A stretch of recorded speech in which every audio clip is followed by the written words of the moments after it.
Hello and welcome to Parrots training videos for the Anafi Ai. In this video, we'll take a look at the direct remote identification function found on the Anafi Ai system.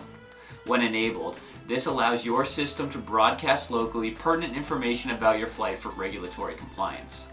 If you haven't already done so, please update your system to the latest firmware version, then follow along. Power on the system and navigate to the Settings page. Then go to Advanced. On the left-hand side, select Connection.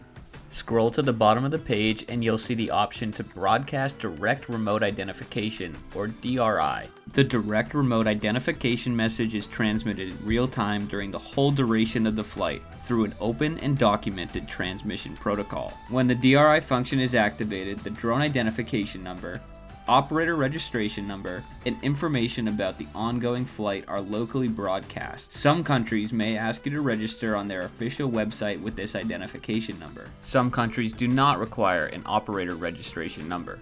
Please confirm this with the local legislation in the country in which you are flying. To confirm the direct remote identification is on and active, navigate to the aircraft status page in Free Flight 7. You should now have a good understanding of how to use the direct remote identification function. Thank you for tuning in to Parrots training videos for the Anafi Ai.